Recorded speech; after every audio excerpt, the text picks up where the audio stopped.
Chers amis, bienvenue à cette 25e vidéo. Nous avons laissé Jésus former ses apôtres par une trilogie, je n'y reviens pas bien sûr. La confession de Saint-Pierre à Césarée de Philippe. La première annonce de la passion, qu'il les cloue au sol, ces apôtres. Et 3, pour qu'ils essayent de comprendre, au moins pour Pierre, Jacques et Jean, la transfiguration. Et Jésus redescend de la montagne de la transfiguration jusque dans la plaine, jusque dans la vallée, et il revient dans son quartier général, si je puis dire, le long du bord du lac, enfin le long du lac de Tibériade, et probablement tout près de Capharnaüm. Pendant ce temps, que faisaient les 9 autres? Quand on remet l'évangile en situation, c'est étonnant. Les 9 autres, ça se passe assez mal pour eux. Pendant que Jésus, Pierre, Jacques et Jean redescendent de la montagne. Ils trouvent ces 4-là, Jésus en tête, mais qu'on n'attend pas, enfin si qu'on attend, mais qui ne vient pas. Ces 4-là vont assister à une scène. La foule, dès qu'ils arrivent près du bord du lac, se précipite. Et il y a un problème. Le problème, c'est qu'il y a une altercation entre les apôtres, les 9, et des scribes et des anciens du peuple autour du lac, concernant un exorcisme que les 9 autres, en l'absence de Jésus et des 3 autres, n'ont pas réussi à faire. Et un exorcisme, un possédé particulièrement coriace, et qui a résisté aux apôtres. Et les 9 apôtres, tous ceux qui n'étaient pas sur le mont Tabor, discutent avec les scribes et les pharisiens ce qu'il aurait fallu faire, comment on chasse le démon, etc. Et puis les apôtres restés là sont très ennuyeux, ils ont échoué. Voilà. Marc est le plus long. À chaque fois que Marc est le plus long, je vous l'ai dit, Saint-Pierre a été impressionné. C'est un coup classique maintenant. Et revenant près de ses disciples, ils virent une foule nombreuse, et auprès d'eux des scribes qui disputaient avec eux. Alors il y a le petit groupe des apôtres, les 9 restés, une foule qui s'amasse, et des scribes qui discutent avec les apôtres. Et aussitôt qu'elle l'aperçut, Jésus, toute la foule, très surprise, accourut pour le saluer. On attend Jésus. Et on attend Jésus avec anxiété. Est-ce qu'il va revenir? On a besoin de Jésus.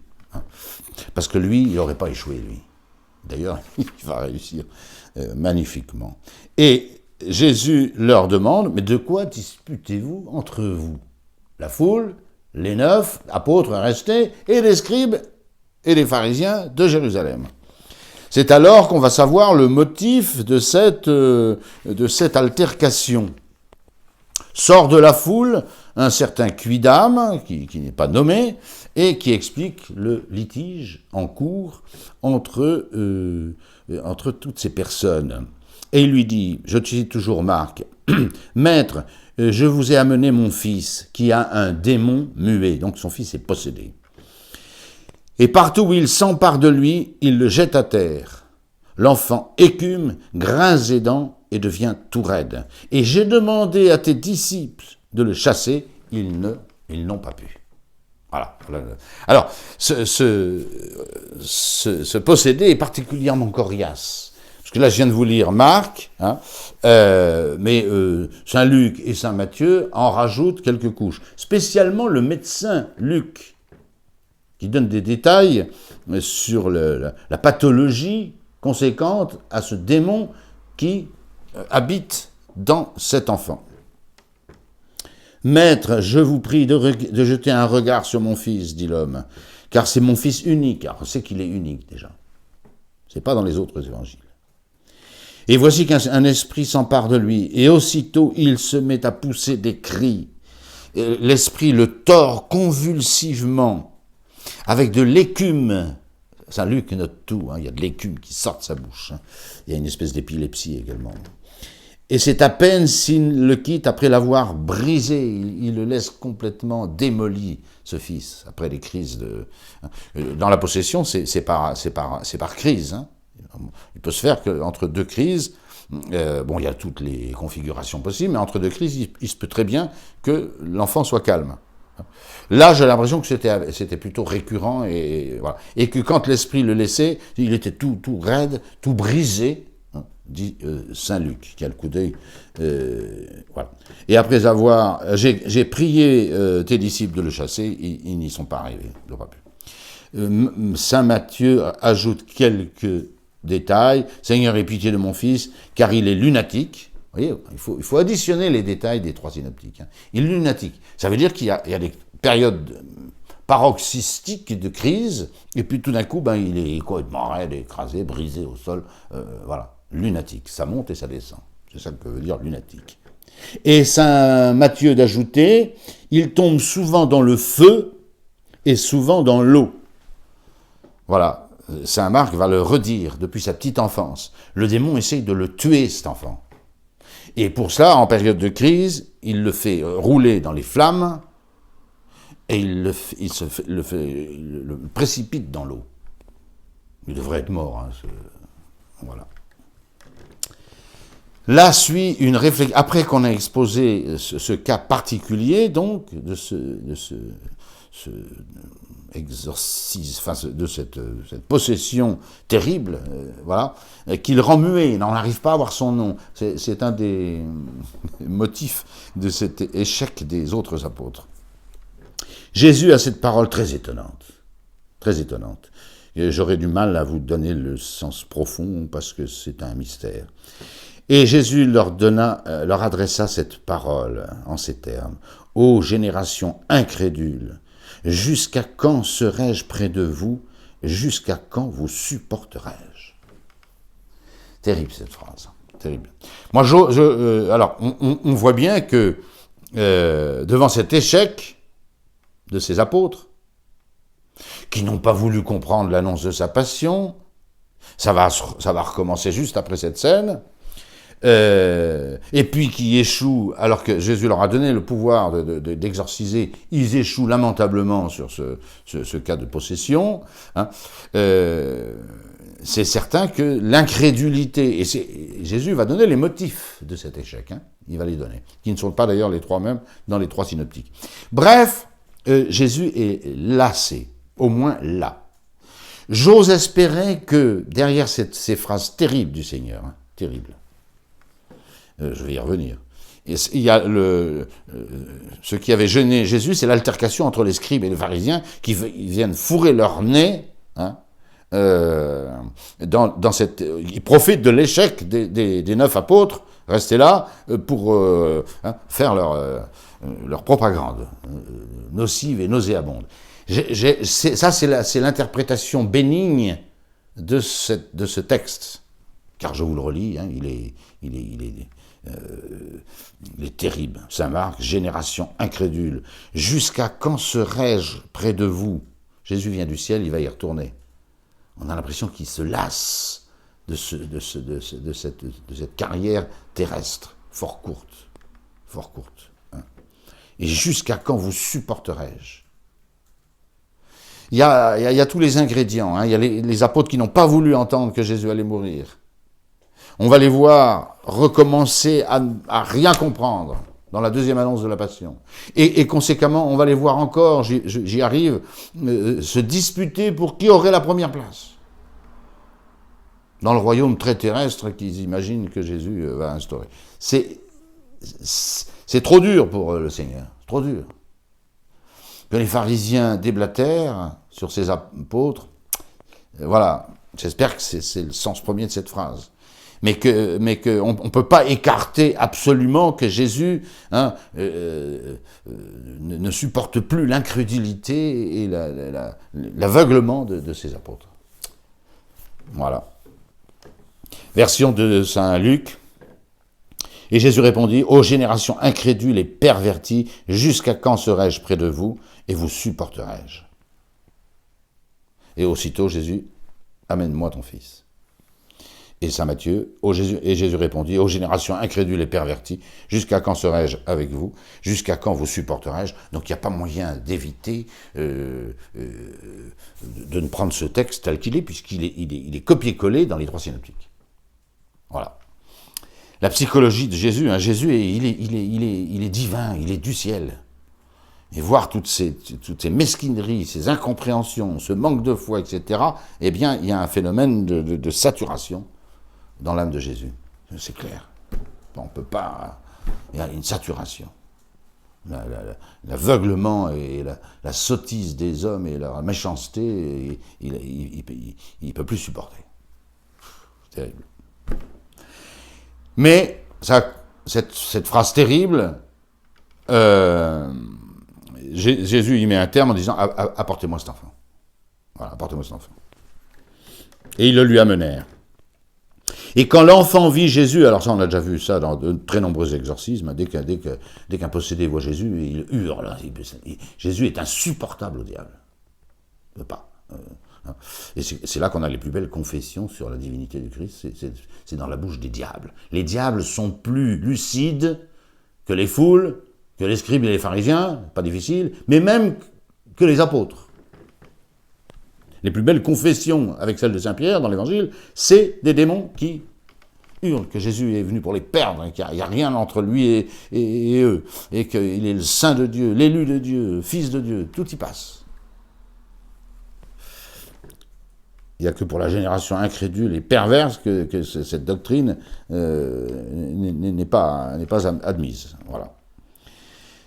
Et quand l'enfant vit Jésus, c'est-à-dire l'esprit qui agite cet enfant, l'esprit mauvais aussitôt le déchira, c'est d'une violence, et tombant à terre, il se roulait en écumant. Jésus interrogea son père, Saint Marc, qui seul raconte ça. Combien y a-t-il de temps que cela a commencé de lui arriver ?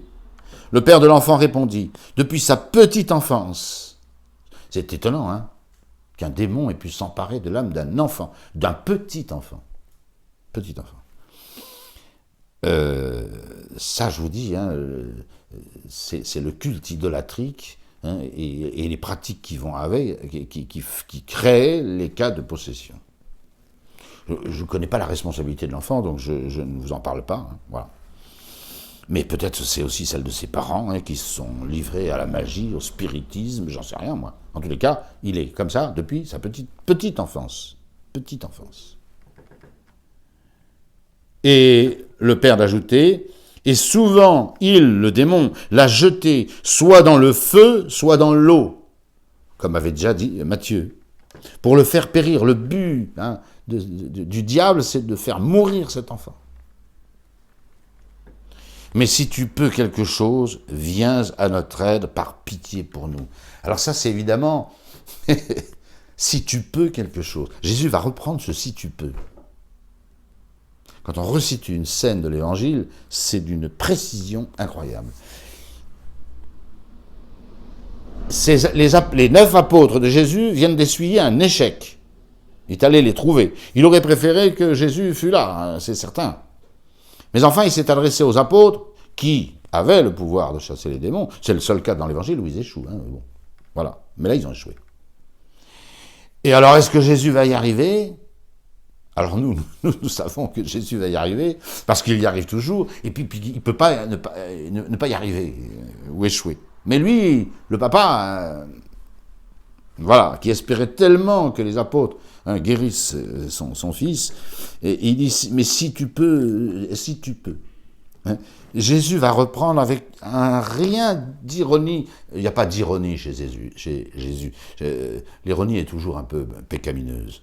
Il y a une moquerie qui ne convient pas dans l'ironie. Mais ce « si tu peux » étonne Jésus. À lui, Jésus de Nazareth, on lui demande « si tu peux ». Ayez pitié de nous, et si tu peux. Et Jésus va reprendre cette phrase. Alors le papa dit, si tu peux quelque chose, viens à notre aide, par pitié pour nous. C'est vrai, avoir un fils comme ça, c'est intolérable. Intolérable. Et depuis son enfant, je ne sais pas quel âge il a, mais bon. Jésus lui dit, si tu peux. C'est pas de l'ironie. C'est pas de l'ironie. Je pense que ça fait chorus avec cette génération incrédule. Dire à Jésus, est-ce que tu peux chasser ce démon ? Si tu peux. Jésus, il n'a pas la foi, il voit l'essence divine en permanence. Dieu exauce toujours Jésus. Voilà. Quand Jésus prie Dieu, il se prie lui-même. C'est son humanité qui sollicite sa divinité, dans l'unité d'une unique personne, qui est celle de Dieu. Comment voulez-vous? Alors ceci, tu peux, est complètement extravagant pour Jésus. Jésus peut tout, absolument tout. Si tu peux. Et Jésus répète ce « si tu peux ». J'imagine en levant les bras. Je peux pas rajouter. Mais Jésus, si tu peux. Non, mais si tu peux. Voilà. Tout est possible à celui qui croit. Mais Jésus n'a pas la foi. Il ne croit pas. Il a beaucoup plus que ça. Voilà. Alors le papa sent bien qu'il a fait une gaffe. Il a fait une gaffe avec ce « si tu peux ». On ne dit pas à Jésus « si tu peux ». Jésus peut. Il suffit qu'il veuille. C'est pas pareil. Hein. Voilà. Alors là, il reprend le papa. Hein. Je crois, oui, je crois, mais viens en aide à mon incrédulité. Ouais, je crois, mais enfin, bon, viens en aide. C'est-à-dire, démontre-moi que tu peux. Voilà, je crois que tu peux, mais il préférerait des faits. C'est très étonnant, hein, cette psychologie de saint Marc, là. Voilà. Or, Jésus va passer à l'action alors très, très rapidement. Il ne veut plus, Jésus, faire des miracles éclatants que devant tout le peuple. Son optique, depuis déjà quelques semaines et quelques mois, c'est de former ses apôtres. Et il va avoir des occasions innombrables de les former. Voyant qu'un groupe nombreux allait se former, il ne veut pas de ça. C'est pas l'heure des grands discours, c'est pas l'heure des grandes paraboles, c'est l'heure de l'école, c'est l'école des apôtres. Commanda à l'esprit impur en lui disant « Esprit muet et sourd, je te l'ordonne, sors de lui et n'y reviens plus jamais. » C'est clair, ça. Il reprend sa vieille méthode des miracles par les ordres. À part les deux exceptions que nous avons vues la dernière fois, où Jésus accomplit un rite pour la formation de ses apôtres, tous les autres miracles de l'Évangile, c'est des ordres. Tous. Voilà. Ou des gestes. Il touche le lépreux est guéri. Il prend la petite fille par la main, Talita Koumi, elle se lève. Bon. Et tous les autres, c'est des ordres. Jeune homme, je te l'ordonne, lève-toi. Lazare, dehors. Tout ça, ce sera comme ça. Et là, je te l'ordonne, hein, esprit muet. Voilà. Qu'est-ce que c'est qu'un esprit muet? C'est un esprit qui ne veut pas dire son nom. Et c'est peut-être une des raisons pour lesquelles les apôtres n'ont pas su que faire. Il ne dit pas un mot, ce démon. Il se tait. Vous vous souvenez, le démon, chez les milliers de démons, hein, nous sommes légion des Géraséniens, ils disaient leur nom. Leur nom, c'est légion. Voilà. Et on les a traités comme une légion dans les ports et tout ça. Bon.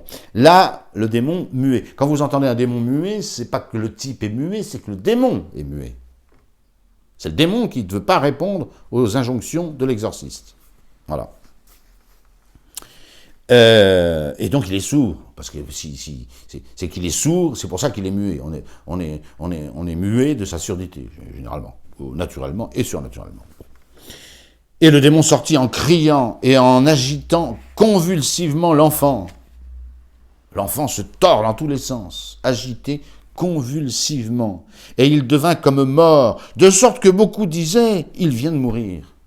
Ça a été tellement violent, cette extorcation-là, cette extirpation de ce démon, que l'enfant est comme mort. Comme mort. Et les gens disent, il est mort. Les gens disent, il est mort. Mais Jésus, le prenant par la main, le relève et il se tint debout.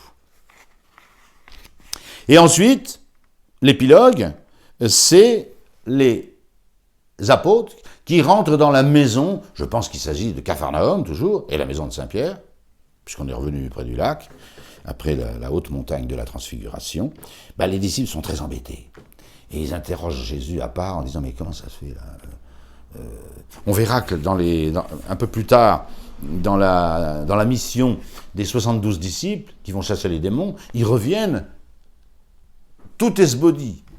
Oh, les démons nous obéissent, mais comme ça, formidable, à cause du nom de Jésus. Il suffit de prononcer le nom de Jésus, les démons se carapatent. Bon, Ouais, mais là c'est les apôtres. Hein. C'est les apôtres. Alors j'imagine que Pierre, Jacques et Jean peuvent dire, bon, ben, nous on n'était pas là, hein. Mais les 9 autres sont très embêtés.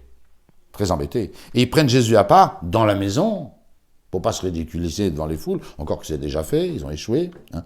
Et alors ils disent, ben, tous, pourquoi n'avons-nous pas pu le chasser? Voilà. Pourquoi on n'a pas réussi à chasser ce démon? Alors, c'est curieux, selon les 3 évangiles synoptiques, vous avez 3 motifs légèrement différents. Ben, il faut les cumuler, tout simplement. Pour Luc, pour Saint Luc, toujours qui écrit pour des Grecs et qui veut des solutions soft, qui sont vraies, mais il préfère les soft, voilà. C'est leur manque de foi. C'est le manque de foi des apôtres. Voilà. Et les apôtres disent à Jésus, alors conséquemment, augmentez notre foi. Et Jésus d'ajouter, hein, si vous aviez la foi comme un grain de sénévé, vous diriez à ce sycomore, déracine-toi et transplante-toi dans la mer, hein, et il vous obéirait. Donc, là, pourquoi cet échec des 9 apôtres à chasser le démon? Eh bien, c'est le manque de foi. Concedo simpliciter, c'est ce que dit Jésus. Pas tout à fait la version de saint Marc. Cette espèce de démon, c'est à cause de cette espèce de démon. C'est pas à cause des apôtres, ou de leur manque de foi. Et il leur dit, cette espèce de démon, sourd et muet, je n'y reviens pas, ne peut être expulsé que par aucun autre moyen que par la prière.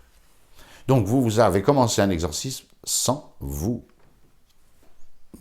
garantir par la prière. Manque de foi pour Saint Luc, manque de prière antécédente pour Saint Marc, toujours sur les lèvres de Jésus. Hein. Et puis Matthieu reprend un peu tout. Pourquoi nous n'avons pas pu le chasser? Réponse, Saint Matthieu, à cause de votre peu de foi. Et il reprend l'argument de Saint Luc. En vérité, je vous le dis, si vous aviez la foi gros comme un grain de sénévé, tout petit, minuscule, vous diriez à cette montagne, va-t'en d'ici, et elle s'en irait. Et rien ne vous serait impossible. C'est donc d'abord, principalement, le manque de foi. Quant à cette espèce in casu là de démon, elle ne sort que par la prière et par le jeûne. À condition qu'on ait la foi antécédente et concomitante. C'est clair. Jésus va profiter de ce répit, les foules, il fuit les foules. Hein. Jésus, là. Il a plus important à faire. C'est la formation de ses disciples. Et c'est la deuxième annonce de la Passion. Elle est très brève, elle est très courte. Mais on voit bien que cette génération incrédule là, et perverse, ce qui a déclenché cette remarque terrible de Jésus, qui est une des plus terribles, à mon sens, de Jésus. On a l'impression qu'il va se désintéresser de nous. Et qui va nous abandonner parce qu'on est tellement moche et étroit et aveugle et tordu que Jésus va nous laisser tomber. Ça fait froid dans le dos. Ça fait froid dans le dos. On est à moins d'1 an de la Passion, là. Ouais, bon. Mais je crois que ce qui a peiné Jésus, c'est cette incompréhension, hein, de son annonce de la Passion. Ils n'ont rien compris. Et non seulement ils ont rien compris, mais Saint-Pierre a voulu écarter la passion du Seigneur. Et Jésus va en remettre une petite couche. Il ne précise pas davantage que dans la première séance. C'est la 3e, quand on monte à Jérusalem, qui sera alors là de détail, et on sait que Jésus sera crucifié, donc il sera livré aux Romains, il sera flagellé, on crachera sur lui, etc. Ça, c'est la 3e annonce, la plus tardive. Là, c'est comme la première. Je vous lis les textes.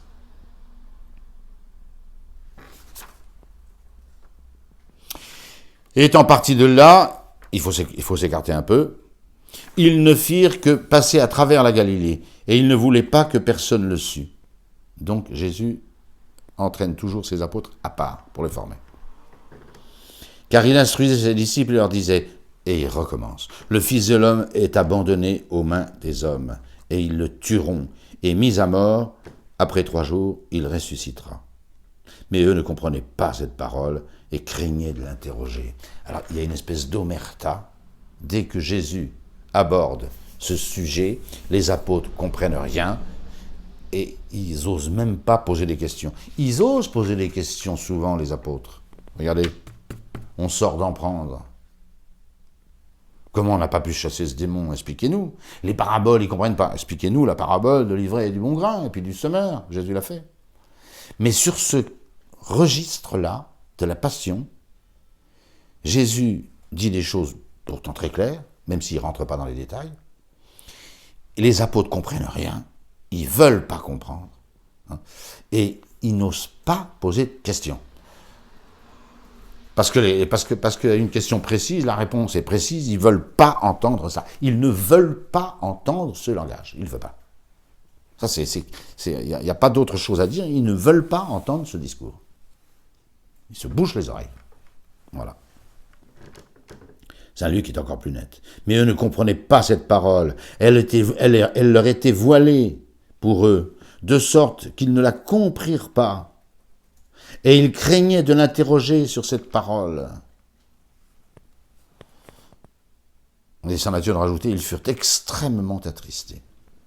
Mais notez qu'à cette deuxième annonce de la Passion, on ne sait pas, elle est encore moins précise que la première. La première, on savait que c'était les anciens du peuple. Les anciens du peuple, les prêtres, etc., qui allaient emmener Jésus à la mort. Dans la troisième, on saura que ce sont les Romains, puisqu'il s'agit d'une crucifixion avec une flagellation et tout ça, romaine. Voilà. Mais là, on ne sait même pas que c'est les gens du temple. Regardez, le Fils de l'homme est abandonné aux mains des hommes. C'est très vague. Ils le tueront, et le troisième jour, une fois qu'il sera mort, eh bien, il ressuscitera le troisième jour. Voilà. Et vous allez voir combien les apôtres étaient fermés, obtus. Hein. Ils revinrent après Jésus, quand il leur fait un enseignement très ciblé pour les apôtres, il s'écarte. Là, il est de retour à Capharnaüm. Jésus a passé des mois et des mois, voire plus de 2 ans à Capharnaüm. Voilà. Quand il fut dans la maison, donc il chemine vers Capharnaüm, il rentre dans la maison, c'est le jour celle de Saint-Pierre, c'est Jésus qui interroge ses apôtres. Il a entendu leur conversation, ou bien il les sait de sa science divine. Mais dans ces conversations que tenaient les apôtres chemin faisant, quelque chose a contrarié Jésus, mais alors au plus haut point. Et on va voir ce que c'est. Il a peut-être écouté, mais il n'a pas besoin d'écouter, il sait ce qu'il y a dans l'homme. Hein. Alors, question presque naïve de Jésus à ses apôtres. Sur quoi discutiez-vous en route? Et les apôtres, tout penauds, Saint Marc, ils gardaient le silence. C'est incroyable, hein, ces passages de l'Évangile. Mais vous discutiez de quoi, là, au juste, là hein? De quoi vous parliez? Les apôtres, ils n'osent même pas dire de quoi ils parlaient. Mais ils gardaient le silence, car sur la route, ils avaient discuté pour savoir qui était le plus grand parmi eux. Voilà. Jésus annonce sa passion. Ils ne comprennent rien. Et chemin faisant, ces deux textes sont liés. Hein. Ils sont liés, ces deux textes. Quel sera le plus grand? Dans le royaume que Jésus s'est calé, il est le fils de David. Il va remonter un jour sur le trône de David, son père. Et puis ça va être glorieux puisqu'il régnera éternellement et tout. Bon. Alors, il faut se positionner, quoi. Terrible. Terrible. Alors Jésus s'assit. Je suis Saint Marc, hein, qui est de loin le plus précis. Et il leur dit, si quelqu'un veut être le premier, il sera le dernier de tous et le serviteur de tous. Vous voulez être le premier? C'est la grande loi de l'autorité dans l'Église. Tu veux être le premier, hein, tu sers les autres. Le pape s'appelait autrefois le serviteur des serviteurs de Dieu. Jésus va marteler cette doctrine jusque pendant la scène. Je cite de mémoire le texte de Saint Luc, toujours, de la scène.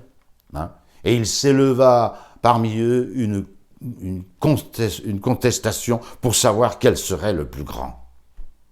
Alors là, Jésus en a par-dessus la tête, et c'est là qu'il fait le lavement des pieds.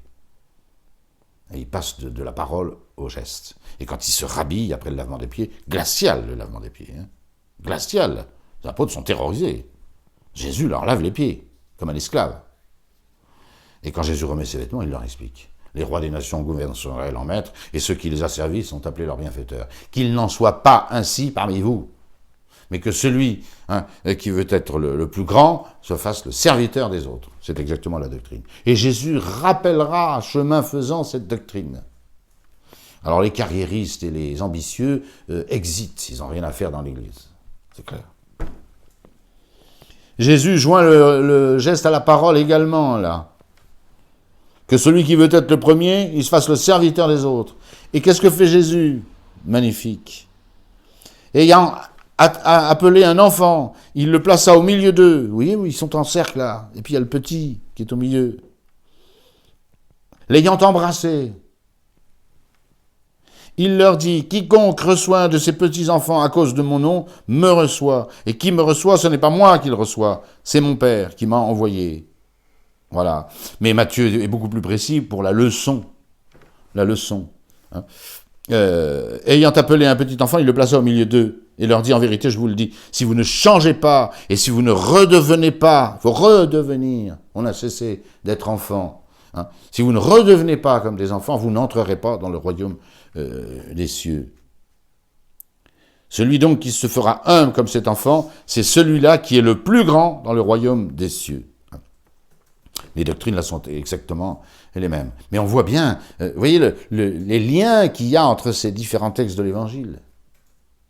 Les apôtres sourds et gênés à l'annonce de la passion, hein, et qui ne comprennent rien. Et dès que Jésus, si je puis dire, a le dos tourné, ils sont là à discuter quel sera le plus grand dans le royaume, le ministre de l'Intérieur, Premier ministre, garde des Sceaux, et j'en sais rien. Enfin, c'est terrible. Et Jésus va reprendre cette doctrine sans arrêt. Jusque, je vous l'ai dit, jusque le jour même de son arrestation à Gethsémani. Voilà. Et avant de nous quitter, eh bien, j'aborde cette anecdote qui est très amusante aussi, si je puis dire, et très instructive. Voilà. Or, prenant la parole, Jean dit à Jésus, Jean, le deuxième fils de Zébédée. Jean, les fils de Zébédée, Jésus les a surnommés les fils du tonnerre. Hein. Boanesberg. Bon. Donc, c'est les violents. On les verra en Samarie, appeler le feu du ciel sur ceux qui n'ont pas voulu accueillir Jésus dans un village de Samarie. C'est des violents, c'est des violents. Remarquez, Jésus les a à la bonne. Voilà. Et alors Jean, hein, pas Jacques, l'aîné, Jean le petit turbulent, apôtre lui, il n'y a pas de doute. Hein.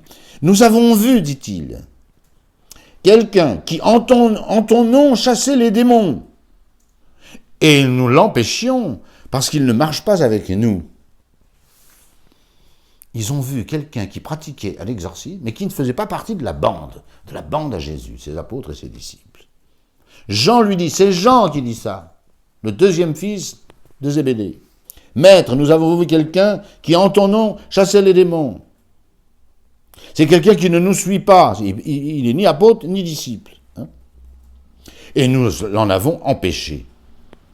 Réponse de Jésus. Jésus n'est pas comme ça. Ne l'empêchez pas, car il n'est personne qui fasse un miracle en vertu de mon nom et qui puisse dire aussitôt après, dire du mal de moi ou parler mal de moi. Je vais revenir sur la phrase qui suit, qui est capitale. Mais Jésus leur dit, Saint Luc, n'empêchez personne d'agir ainsi, car celui qui n'est pas contre vous est pour vous. Alors, voilà la phrase capitale. Donc vous voyez la scène. Hein. Jean est furieux qu'un autre que lui, les apôtres, disons, au minimum les disciples, au minimum les apôtres, ils ont seuls le droit d'utiliser le nom de Jésus, qui est d'une efficacité redoutable. Voilà. Et puis un autre, là, un clampin qui se pointe et qui dit, ben, tiens, il regarde les autres faire, les exercices, là, et ça marche. Avec Jésus, ça marche. Il utilise le nom de Jésus. Jean est furieux. Jésus, c'est notre boutique. Nous sommes de la famille, de la troupe, du groupe, du clan de Jésus. Nous sommes du clan de Jésus, pas eux. Alors ils se taisent. Jésus, c'est nous. C'est notre affaire. Voilà. Et Jésus leur sort cette phrase, qui n'est pas contre nous est pour nous. Voilà. En Saint-Luc, c'est qui n'est pas contre vous, selon que Jésus se met avec ou pas les apôtres, hein, celui qui n'est pas contre vous est pour vous. Alors on me dirait, mais comment concilier cette phrase avec une autre phrase de Jésus, celui qui n'est pas avec moi est contre moi. Alors, c'est grand n'importe quoi? Pas du tout. Jésus et Jésus seul peut dire qu'il n'est pas avec moi et contre moi. Parce que c'est Jésus, et que Jésus c'est le sauveur. Et si on n'est pas avec Jésus, on ne sera pas sauvé. Jésus peut dire, attention, qui n'est pas avec moi, il faut être avec Jésus. Tout le monde doit être avec Jésus. C'est une nécessité pour être sauvé. Il faut être avec Jésus. Voilà. Mais les apôtres ne peuvent pas dire ça. Un prêtre ou un évêque qui dirait qu'il n'est pas avec moi et contre moi, il est fou. Il ne représente pas à lui seul l'adhésion à Jésus. C'est pas vrai. C'est pas vrai.